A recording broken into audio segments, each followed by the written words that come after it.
Assalamualaikum warahmatullahi wabarakatuh. Saya Indah Wulandari dengan NIM 230201001 dari tingkat 1 kelas A. Sini saya akan menjelaskan tentang sistem eliminasi urin. Eliminasi adalah pengeluaran, penghilangan, penyingkiran, penyisihan. Dalam bidang kesehatan, eliminasi adalah proses pembuangan sisa metabolisme tubuh baik berupa urin atau bowel atau feses. Membuang urin merupakan salah satu aktivitas pokok yang harus dilakukan oleh setiap manusia. Karena apabila eliminasi tidak dilakukan, setiap manusia akan menimbulkan berbagai macam gangguan seperti retensi urin, inkontinensia urin, enuresis, perubahan pola eliminasi urin, konstipasi, diare, dan kembung. Anatomi dan fisiologi sistem urin. Sistem perkemihan adalah suatu sistem di mana terjadi proses penyaringan darah sehingga darah terbebas dari zat-zat yang tidak dipergunakan oleh tubuh larut dalam air dan dikeluarkan berupa urin.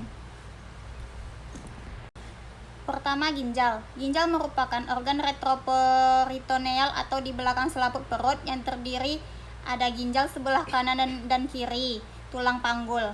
Ginjal berperan sebagai pengatur komposisi dan volume cairan dalam tubuh.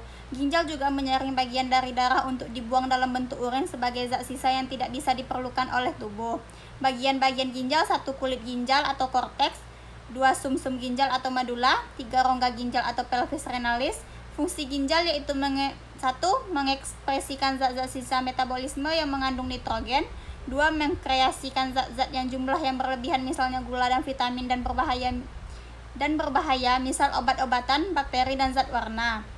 3. Ureter. Ureter adalah suatu saluran muskuler berbentuk silinder yang menghantarkan urin dari ginjal menuju kandung kemih.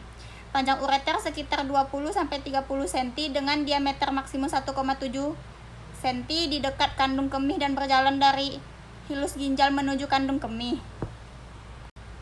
Dinding dari mukosa yang dilapisi oleh sel-sel transitional, otot polisirkuler, dan longitudinal yang dapat melakukan kontraksi guna mengeluarkan urin menuju kandung kemih. Kandung kemih. Kandung kemih merupakan sebuah kantong yang terdiri atas otot polos yang berfungsi sebagai tempat penampungan air seni. Di dalam kandung kemih terdapat lapisan jaringan otot yang memanjang di tengah dan melingkar disebut sebagai destrusor dan berfungsi untuk mengeluarkan urin. Ureter. Ureter merupakan organ yang berfungsi untuk menyalurkan urin ke bagian luar. Saluran perkemihan dilapisi membran mukosa dimulai dari meatus uretra hingga ginjal. Pembentukan urin tahap 2. Pembentukan urin: 1. Proses filtrasi, 2. Proses reboisasi, 3. Augmentasi atau pengumpulan faktor yang mempengaruhi eliminasi urin. 1. Diet dan asupan atau intake, 2. Respon keinginan awal untuk berkemih, 3. Gaya hidup, 4. Stres psikologis, 5. Tingkat aktivitas, 6. Tingkat perkembangan, 7. Sosial kultural, 8. Kebiasaan seseorang, 9. Tonus otot, 10. Pembedahan, 11. Pengobatan, dan 12. Pemeriksaan diagnostik. Sekian, assalamualaikum warahmatullahi wabarakatuh.